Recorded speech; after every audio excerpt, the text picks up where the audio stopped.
Bonjour, une nouvelle de Guy de Maupassant, le baiser. Ma chère mignonne, donc tu pleures du matin au soir et du soir au matin, parce que ton mari t'abandonne. Tu ne sais que faire, et tu implores un conseil de ta vieille tante, que tu supposes apparemment bien experte.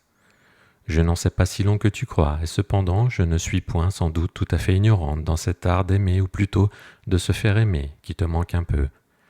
Je puis bien, à mon âge, avouer cela. Tu n'as pour lui, me dis-tu, que des attentions, que des douceurs, que des caresses, que des baisers. Le mal vient peut-être de là, je crois que tu l'embrasses trop.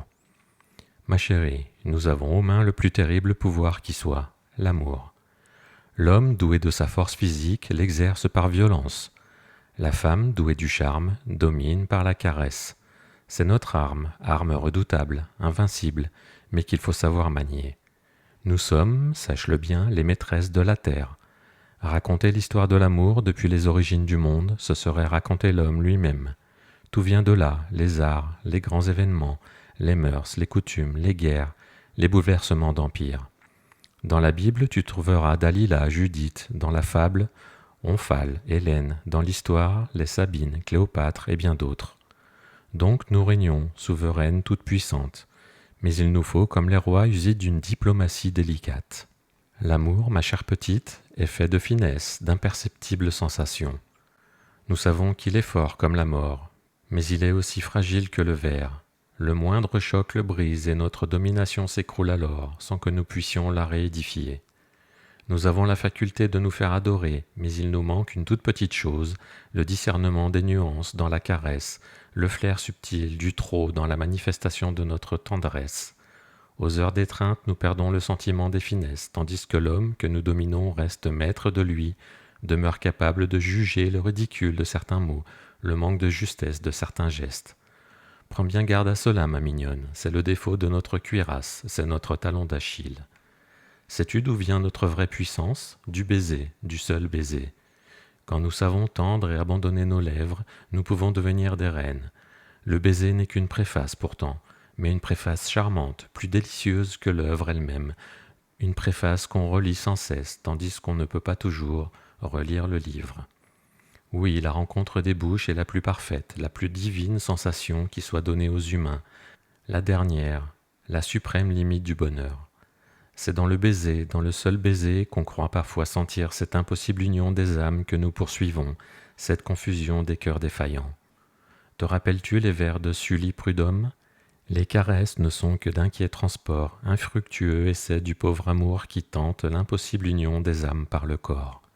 Une seule caresse donne cette sensation profonde, immatérielle des deux êtres ne faisant plus qu'un, c'est le baiser. Tout le délire violent de la complète possession ne vaut cette frémissante approche des bouches, ce premier contact humide et frais, puis cette attache immobile, éperdue et longue, si longue, de l'un à l'autre. Donc, ma belle, le baiser est notre arme la plus forte, mais il faut craindre de l'émousser. Sa valeur, ne l'oublie pas, est relative, purement convention. Elle change sans cesse suivant les circonstances, les dispositions du moment, l'état d'attente et d'extase de l'esprit. Je vais m'appuyer sur un exemple. Un autre poète, François Coppée, a fait un vers que nous avons toutes dans la mémoire, un vers que nous trouvons adorable, qui nous fait tressaillir jusqu'au cœur. Après avoir décrit l'attente de l'amoureux dans une chambre fermée par un soir d'hiver, ses inquiétudes, ses impatiences nerveuses, sa crainte horrible de ne pas la voir venir, il raconte l'arrivée de la femme aimée qui entre enfin, toute pressée, essoufflée, apportant du froid dans ses jupes, et il s'écrie « Oh, les premiers baisers à travers la voilette !» N'est-ce point là un vers d'un sentiment exquis, d'une observation délicate et charmante, d'une parfaite vérité ?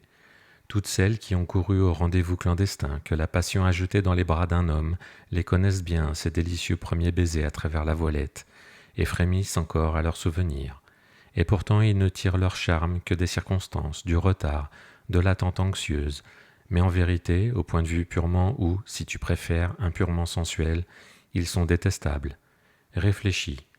Il fait froid dehors, la jeune femme a marché vite, la voilette est toute mouillée par son souffle refroidi.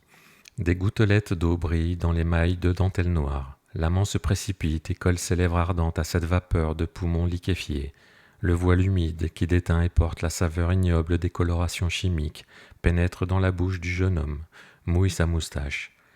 Il ne goûte nullement aux lèvres de la bien-aimée, il ne goûte qu'à la teinture de cette dentelle trempée d'haleine froide.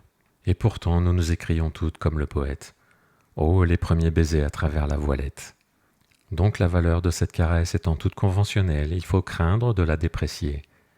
Eh bien, ma chérie, je t'ai vue en plusieurs occasions très maladroite. Tu n'es pas la seule d'ailleurs. La plupart des femmes perdent leur autorité par l'abus seul des baisers intempestifs. Quand elles sentent leur mari ou leur amant un peu las, à ces heures d'affaissement où le cœur a besoin de repos comme le corps, au lieu de comprendre ce qui se passe en lui, elles s'acharnent en des caresses inopportunes, le lassent par l'obstination des lèvres tendues, le fatiguant l'étreignant sans rime ni raison. Croisant mon expérience. D'abord, n'embrasse jamais ton mari en public, en wagon, au restaurant.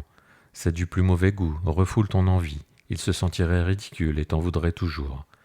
Méfie-toi surtout des baisers inutiles prodigués dans l'intimité. Tu en fais, j'en suis certaine, une effroyable consommation. Ainsi je t'ai vue un jour tout à fait choquante. Tu ne te le rappelles pas sans doute. Nous étions tous trois dans ton petit salon, et comme vous ne vous gêniez guère devant moi, ton mari te tenait sur ses genoux et t'embrassait longuement la nuque, la bouche perdue dans les cheveux frisés du cou.